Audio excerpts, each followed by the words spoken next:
Hola y bienvenidos a todos al espacio Ciencia para Vivir Mejor. Hoy tenemos con nosotros al astrobiólogo Felipe Gómez. Él es científico senior del Centro de Astrobiología y actualmente forma parte del equipo científico del instrumento REMS a bordo del rover Curiosity de la NASA, que está estudiando la superficie de Marte. Y también es miembro del equipo de investigación del instrumento MEDA, que está a bordo de la misión Mars 2020 de la NASA a Marte. Bienvenido, Hola, Felipe. muy buenas. Muchísimas gracias por estar aquí con nosotros. A vosotros por invitarme. Y para comenzar, quería que nos comentaras un poco como astrobiólogo, ¿no? Y como experto Ujú. en tu campo, ¿cómo definirías el cambio climático y qué relación tiene con el calentamiento global? Sí.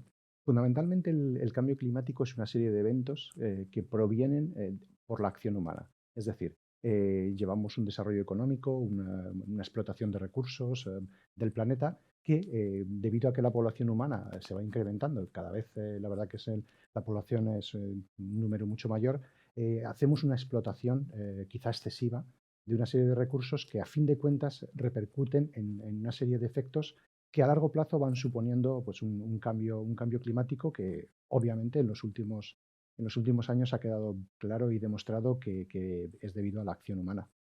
Y por lo que conoce, ¿con qué enseñanzas o qué nos han enseñado esos planetas vecinos que tenemos, ¿no? Como Marte y como Venus, con respecto a lo que puede pasar a nuestro planeta? Sí, salvando las distancias, obviamente, porque no es un caso Sí. igual.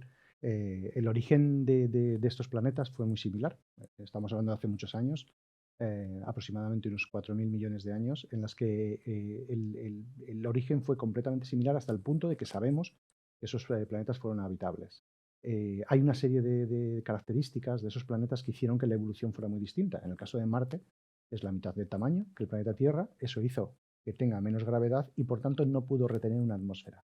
Y es ahí donde ocurrió precisamente el hecho, bueno, pues ese cambio climático tan potente que tuvo, hasta el punto de que acabó desecándose. En estos momentos es un desierto. Hay mucha controversia respecto a si puede existir agua helada en algunos depósitos en el subsuelo, pero lo que quedó claro fue que debido a la radiación solar se barrió esa atmósfera, se fue deshidratando, a pesar de que tenía su hemisferio norte, era un gran mar, se fue deshidratando y en la actualidad sabemos que es un completo desierto.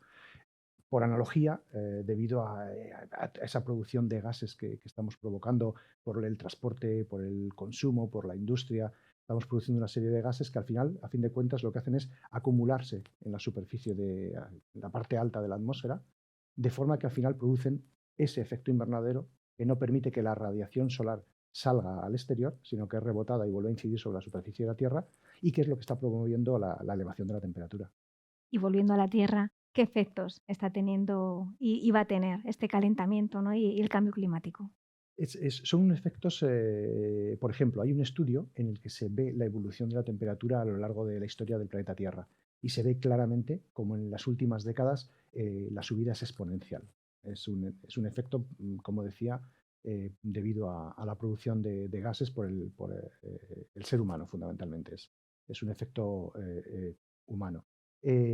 Fundamentalmente, podemos dividirlos en distintos tipos de efectos.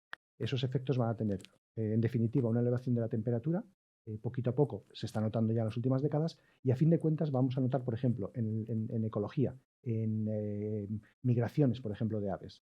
Se está notando perfectamente cómo ya se están modificando y variando la migración de muchos animales, de muchas aves. Tenemos presencia de aves, por ejemplo, aquí en la península, que antes nunca estaban. Algunas rapaces africanas que no cruzaban el estrecho, pues actualmente lo están cruzando. Tenemos la presencia de algunas aves. Y al contrario, por ejemplo, nuestras cigüeñas que antes migraban y se iban, ahora ya no se van, permanecen. Y desde el punto de vista de la salud, fundamentalmente, algo que tiene una incidencia muy, muy, muy clara de esta elevación de la temperatura es sobre el permafrost, sobre las partes congeladas del planeta.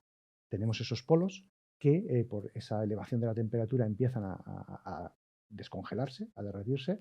Eso está provocando una incidencia clara sobre el permafrost. El permafrost es un suelo helado, no es un hielo, es un suelo que está helado.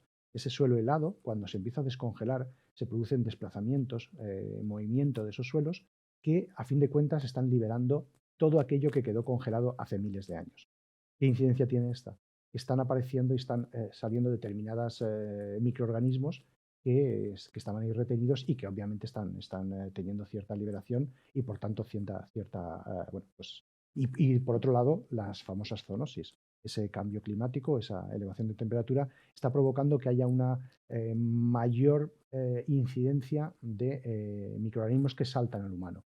Y el caso, bueno, pues por ejemplo, algunas pandemias que hemos tenido a lo largo de la historia y que recientemente estamos sufriendo una, pues bueno, pues ese tipo de efectos. Y luego, desde el punto de vista atmosférico, esa elevación, que es algo que, por ejemplo, vemos cuando se estudian otros planetas, se produce una dinámica de atmósfera que al final redunda precisamente en grandes inundaciones, grandes tormentas. Digamos que el clima va un poquito moviéndose hacia los extremos. Vamos a tener eventos cada vez más extremos.